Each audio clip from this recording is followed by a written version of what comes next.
Hi class. In this video we're going to look at an example from chapter 11. So this is very similar to the homework problem that you have for chapter 11, which is P11-10. So our instructions talk about Mickley Corporation. It says Mickley Corporation produces two products, and those are Alpha 6 and Zeta 7. They pass through two operations, which are sintering and finishing. They each have two raw materials, which are X442 and Y661, and they use a standard cost system, and they've got some standard costs or some standard amounts for each product and each input that goes into the product. In other words, for each one of the raw materials and each kind of of labor use, sintering or finishing. The next chart says we have some information related to materials purchased and materials used in production. And then we've got A, B, C, and D, which is some additional information that they're giving to us. So let's go down to requirement 1. It says prepare a standard cost card for each product showing the standard cost of direct materials and direct labor. So I've laid out some charts so we can kind of walk through this with hopefully as little confusion as possible.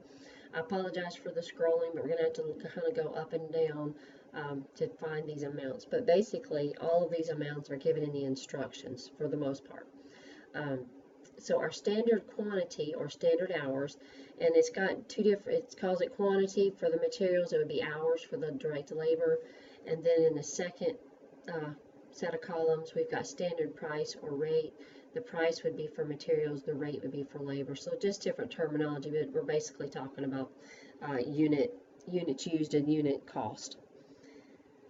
So our standard quantity are hours, and we've got two for direct materials and two for direct labor.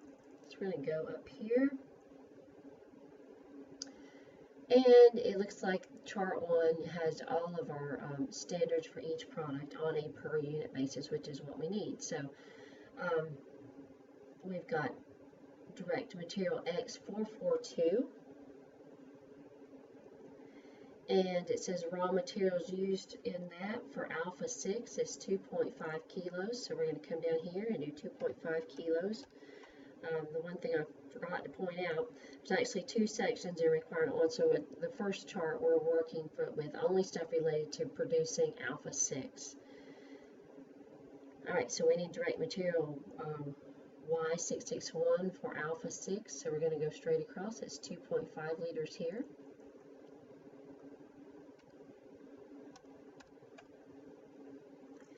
And back up to our chart.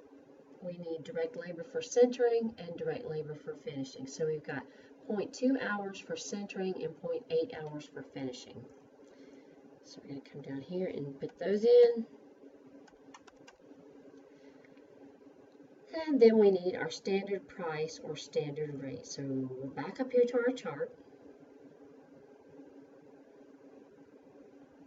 Oh, second chart. So our standard price for material X442 is $3.20 per kilo. And in this case, it doesn't matter whether we're talking about Alpha 6 or Zeta 7. They're using X442 in both of those products. So their price is going to be the same regardless of which product they're making. So this actually these numbers pertain to either product. So we've got 3.2 for X442. Or $3.20, and then right under that was $1.40 for Y661. And now we need our cost for our direct labor.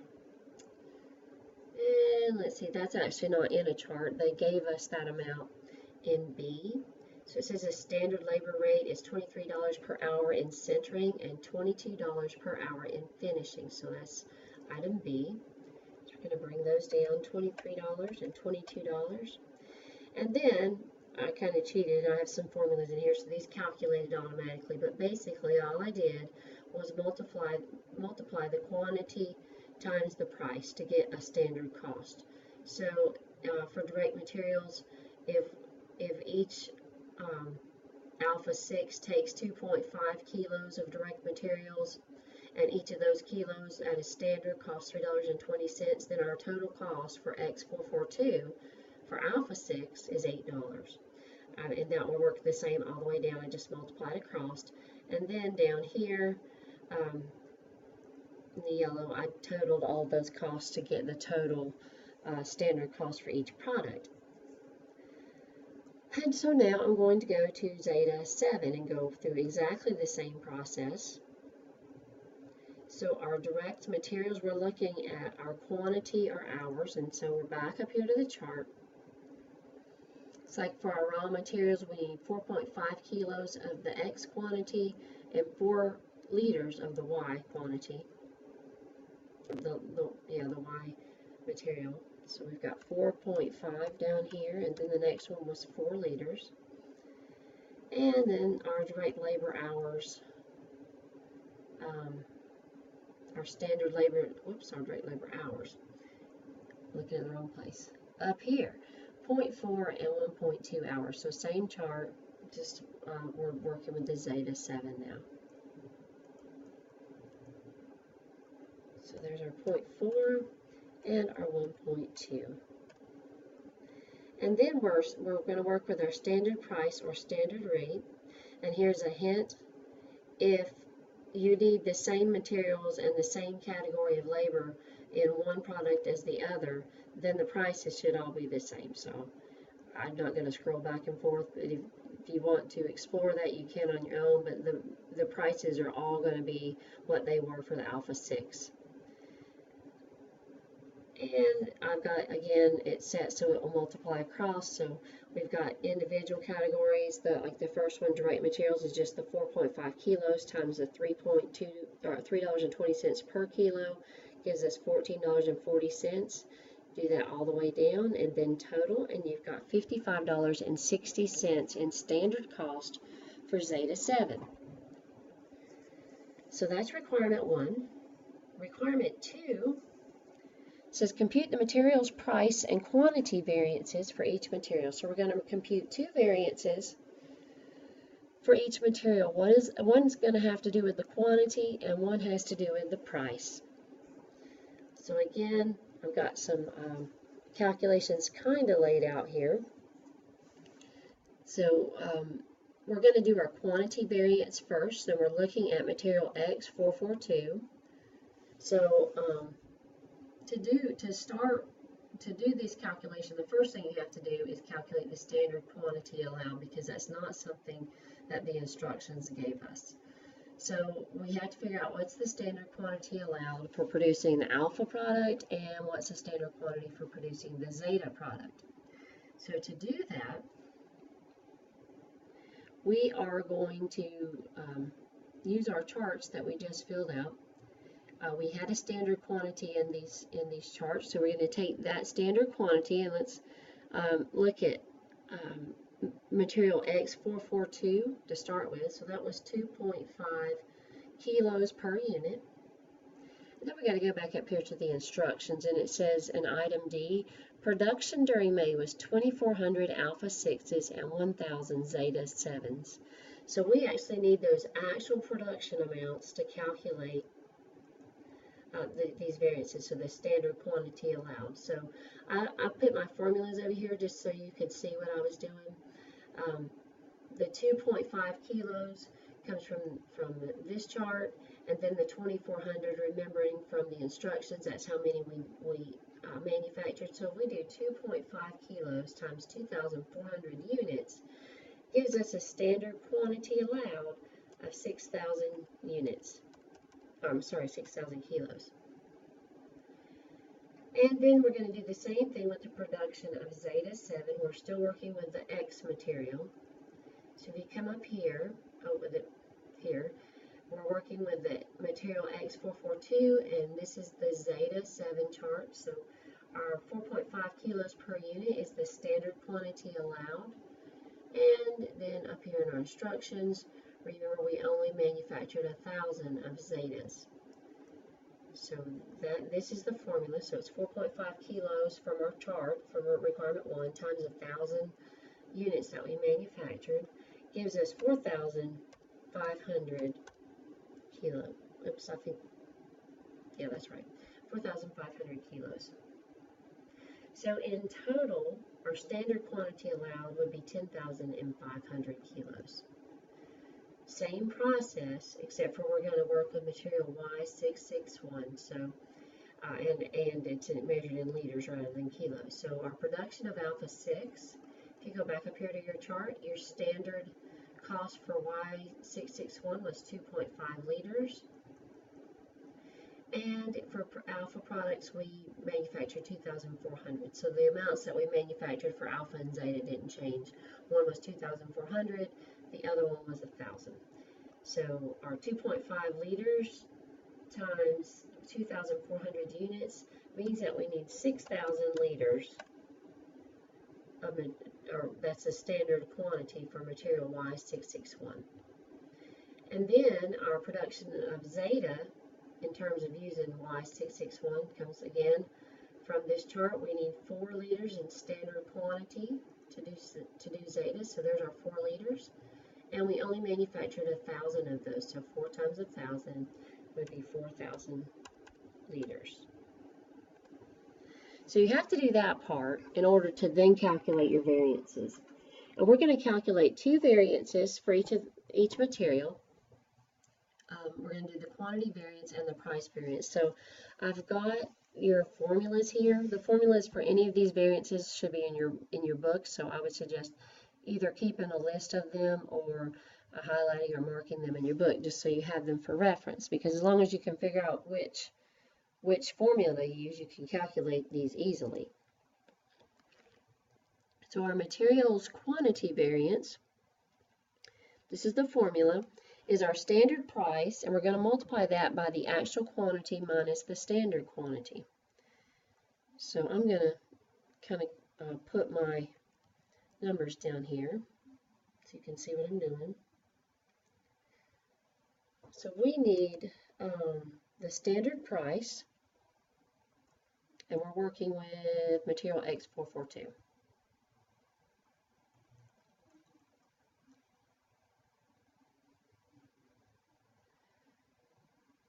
And we go to the second chart in the instructions. We got material X442 and a standard price of $3.20 per kilo. So that comes straight from the instructions.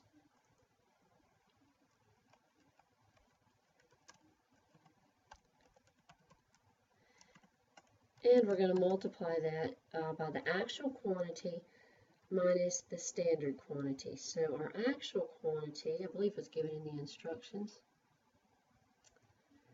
Yes, so in the second chart, we have material X442, and it says that we use 10,300 kilos in production. That's the actual quantity, or the actual amount used. So 10,300.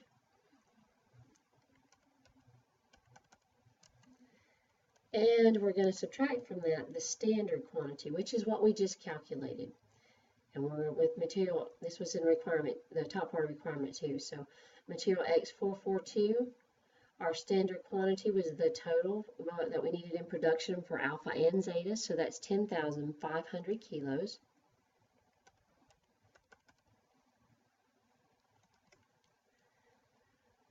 And let's see, if we do the math on that, it looks like 640 kilos.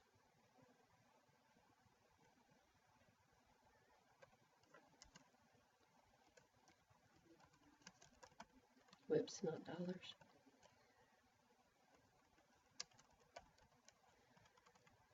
Yes, dollars, sorry. $640. And that's, whoops, now I can't do my calculations. All right, but I want a dollar sign there. So this is our answer, 640. And we need to decide whether that's favorable or not favorable. So we're looking at our actual quantity minus our standard quantity, and the actual quantity that we used was actually less than what the standard quantity was saying that we should have used. So we actually used fewer kilos than what we had planned. So if we use fewer kilos as our quantity, that's actually a favorable variance. It's better to use less, unless you're shorting somebody's manufacturing process or leaving pieces out. But generally, we would say that is a favorable variance. And then we're going to look at our materials price variance. So in this case, we're looking at differences related to price. So we're going to take our actual quantity. Let me add another line in here.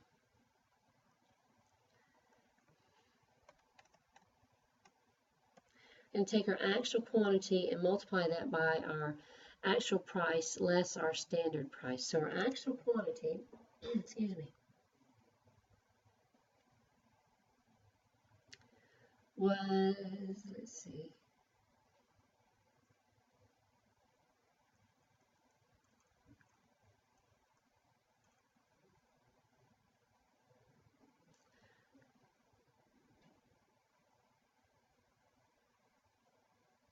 $15,800 kilos. So that comes from, and we're doing X4, let's see, 442. So we're going to read across here. So our purchases was our actual quantity that we purchased. And we're looking at price. So 15,800 kilos. Let me find my place down here.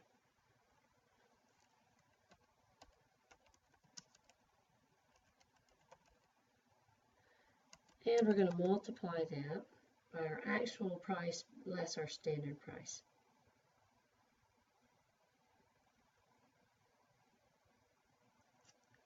So our actual price, we don't really have an actual price per item, so we actually have to figure that out. So our actual price for X442 would be the number of kilos we purchased divided by the purchase cost, so that would be 15,800 kilos divided by $53,720 divided by 15,800 kilos is $3 per kilo. So you have the information you need here. You just have to do the math and divide it out and find a per kilo cost, which is $3 per kilo.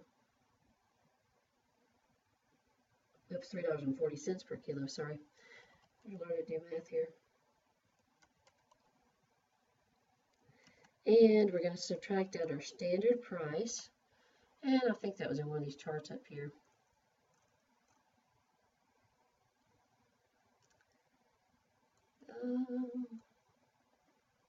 Right here.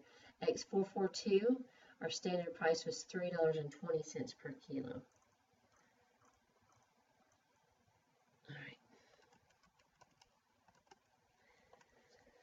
So that's actually the calculation that you're going to do. So 15,800 kilos, and multiply that by $3.40 less $3.20, which is 20 cents. So 20 cents times 15,800 kilos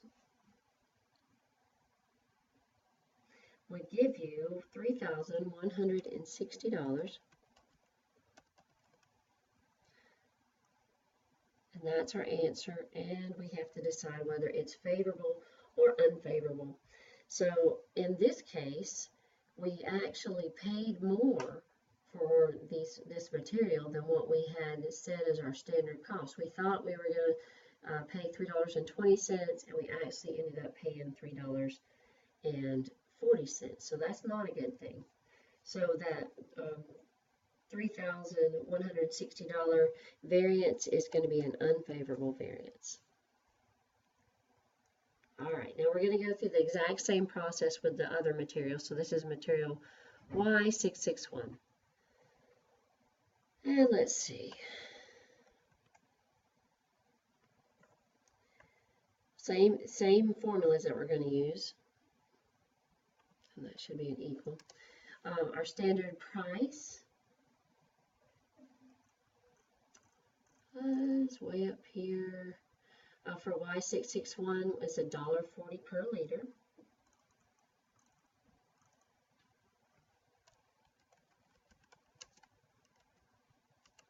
And we're going to multiply that by the actual quantity less our standard quantity. So our actual quantity, let's see.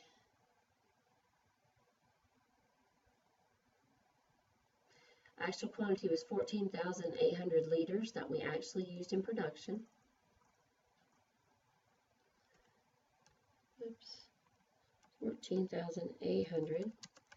And our standard quantity came from the calculation we did in the first half of requirement 2, which is right here. For material Y661, our standard quantity was 10,000 liters. So we're going to just bring that down.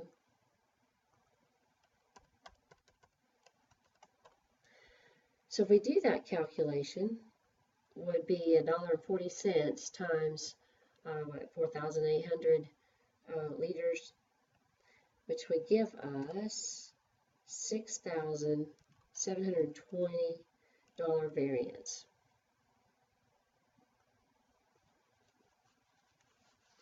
And now we have to decide whether that is favorable or unfavorable. So we're talking about quantity.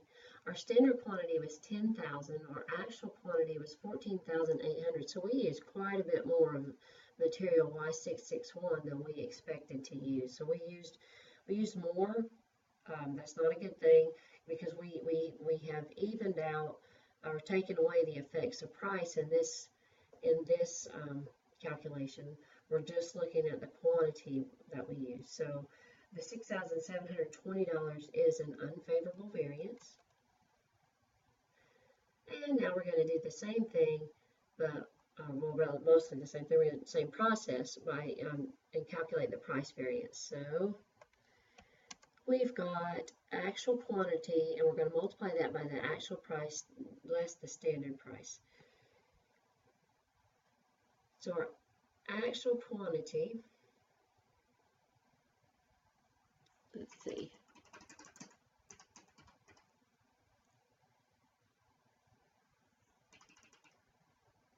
let's go back up here. Our actual quantity looks like 14,800 liters.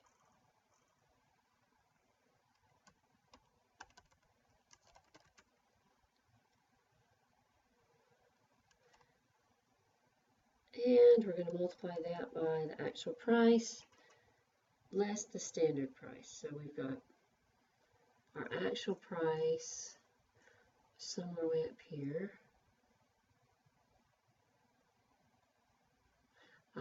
Yeah, our actual price, remember we calculated that before, was our purchases. We had to use our purchases and our purchase cost. So if it cost us $21,840 and we divide that by the 16,800 liters, that gives us a per liter cost of $1.30. So that just comes from here.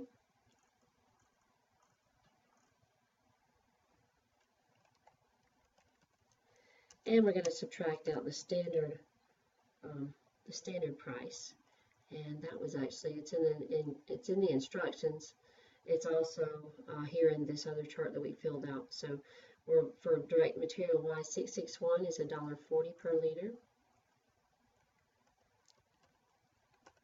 So those are the numbers that you're going to use.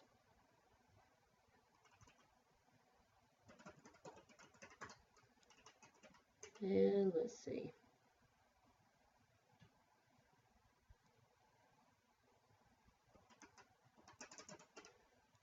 I think I've got an error.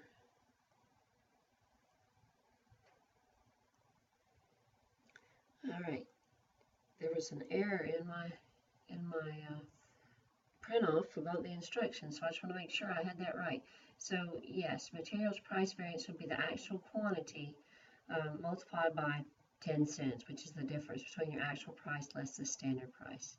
So if we did that, we would get a variance of $1,480. What's it doing that?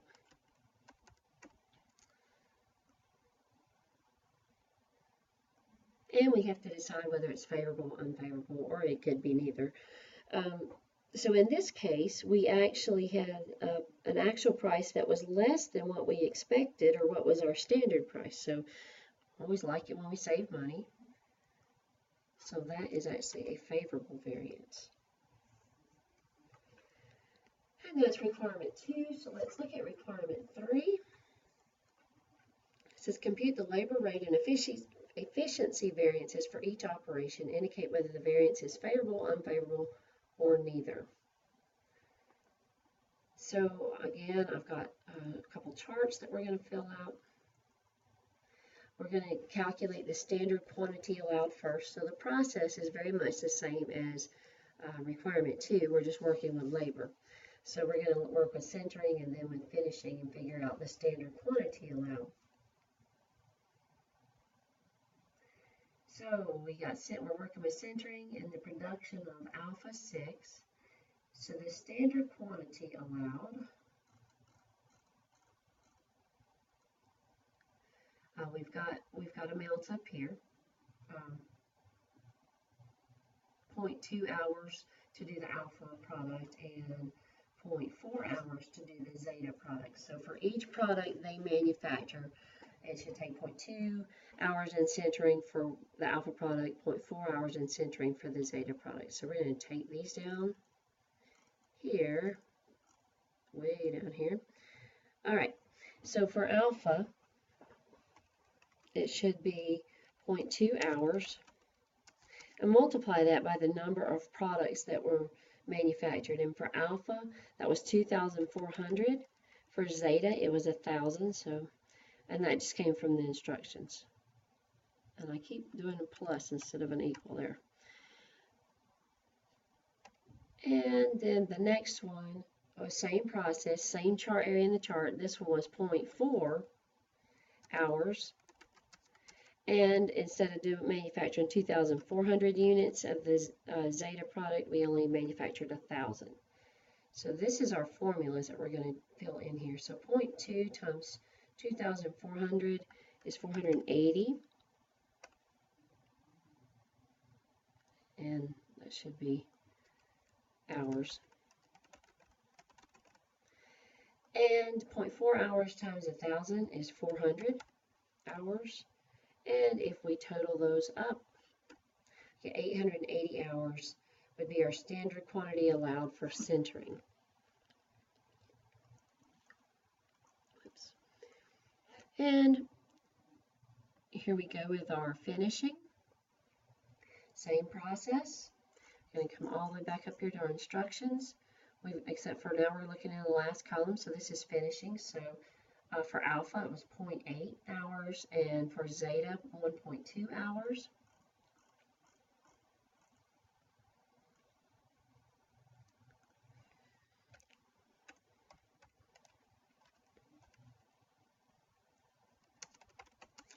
And alpha, we know we manufactured 2,400 of those. And for zeta, it would be 1.2.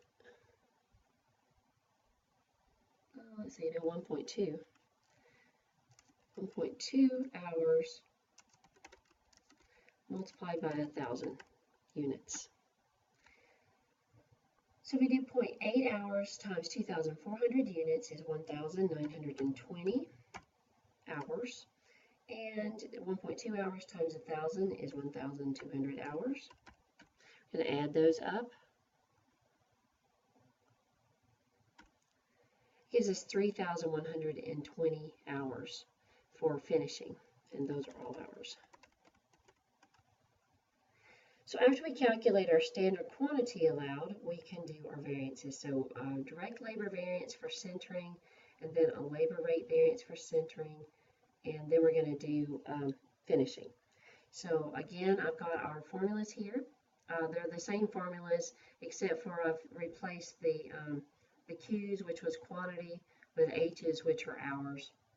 And then the P, I think it was a P up here for actual price and standard price. Down here is actual rate and standard rate. Just a difference in terminology, but we're still talking about the cost and the amount. So in this one, if we plug in some numbers, and this is our direct labor variance for centering, we're going to use our standard, whoops, that has a wrong, that should be an R. Standard rate.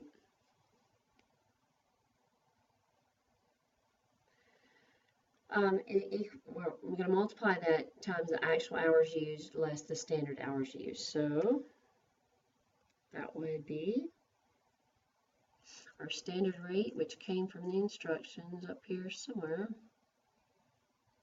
Item B, the standard labor rate is $23, and we're working with centering, so that's one we need now. So $23, oops. And we're going to multiply that by the actual hours less the standard hours. So our actual hours used, I believe those are in the instructions somewhere.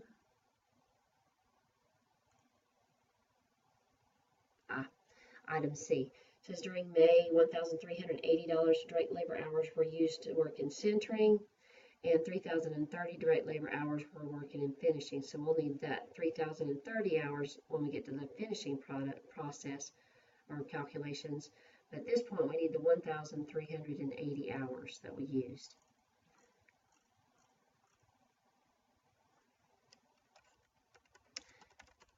And from that, we're going to subtract out the standard hours, which we just calculated up here, 880 hours.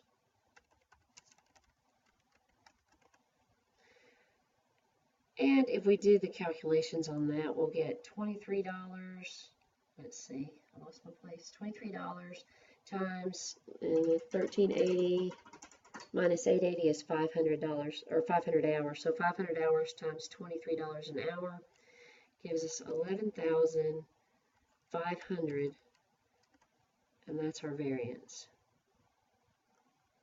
And then we have to decide whether it's favorable or unfavorable. So that would be looking at the part in the parentheses. So we actually used 1,380 hours, and we only expected or only had our standard set for 880 hours. So we used a lot more time for whatever reason. That costs money to use more time, so that is unfavorable. And then our labor rate goes through this calculation, our actual hours, multiply that by the actual rate less the standard rate. So we're going to do that. Our actual hours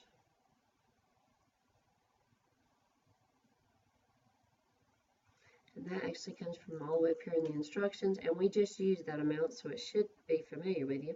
Our actual hours were 1,380 hours for centering.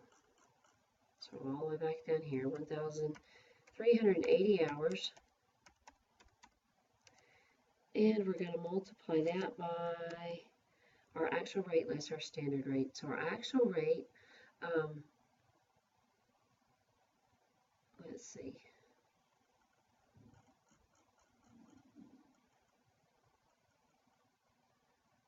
Did they give us our actual rate? I don't think they did.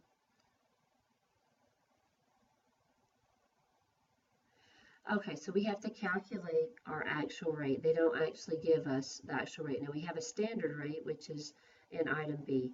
In item C, we know how much total cost we had for centering, and we know how many hours we worked. So if we take the $34,500 and divide that by 1,380 hours, it will give us an hourly rate, and the hourly rate is $25. So that's all I did was divide the $34,500 by 1,380. And go all the way down here, and we're going to type in the $25. And we're going to subtract from that our standard rate, which was $23, and that was the amount given in the instructions. So we've got $25 minus $23 is $2 times 1,380 hours gives us a variance of $2,760. And we need to decide whether that's favorable or unfavorable. So it looks like we paid $25 an hour. Our standard was $23 an hour, so we actually paid more. So So that's an unfavorable variance. All right, we're almost done going through the direct labor variances again, but this time for the finishing department. So, and this one I copied and pasted that formula, so it's wrong too. Let's put that right. So our labor efficiency variance is our standard rate. We're going to multiply that by our actual hours less our standard hours. So to do that, our standard rate was all the way up in the instructions. Item C was $22 an hour for finishing.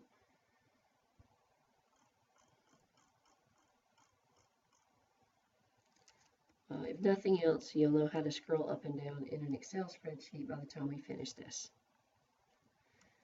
We're going to multiply that by the actual hours less the standard hours. So actual hours way up here, I believe it was item C.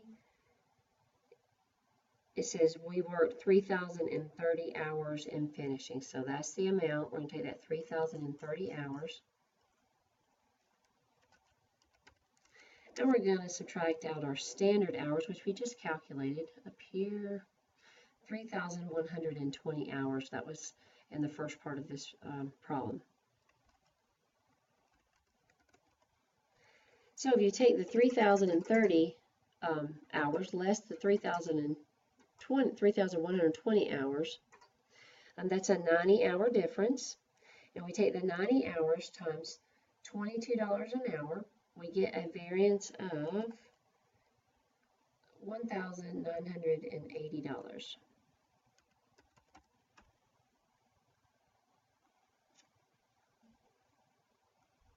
And we have to decide if that's favorable or unfavorable. So this actually we used 3,030 hours and we expected to use 3,120 hours, so we used fewer hours than what we thought, which should be a good thing. So that is favorable. If cost per hour remained the same, then we use less hours. That would equal less cost for us. That's the favorable variance. Labor rate variance, going to use the actual hours multiplied by the actual rate minus the standard rate. So our actual hours, and I'm not going to scroll all the way up this time, but we actually used that amount up here. So our actual hours were 3,030 hours. And remember that came from the instructions. I think it was item C maybe.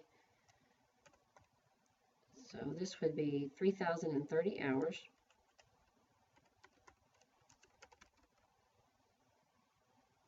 And we're going to multiply that by our actual rate less our standard rate. So our actual rate,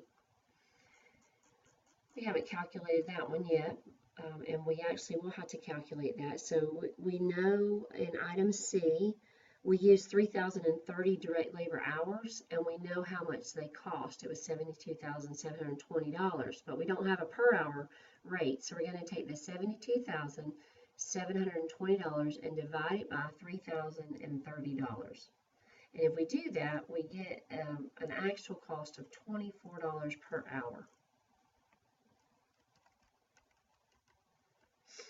And we're going to subtract out our standard rate, which was $22 an hour. And that came from the instructions, and we've also, we had it up in our chart, I think, yeah, down here. It was also in our instructions all the way right here in item B. So let's finish out the math on that. So we've got $24 less $22 is $2, which is what's in the parentheses. So we take $2 times 3,030 hours. That gives us $6,060. That's our variance. We got to figure out if it's favorable or unfavorable. So it looks like we paid $24 an hour, and our standard was set to only pay $22 an hour. So we actually paid $2 more an hour than what we had expected, which doesn't help our bottom line. So that is an unfavorable variance. Okay, this one is done. I would go through a similar process when you're doing your homework. Your problem will be very much almost the same with just different amounts. So you should be able to find your amounts in the same areas that I indicated that I found mine. So feel free to use this template, and if you have any questions, give me a call or an email. Thanks.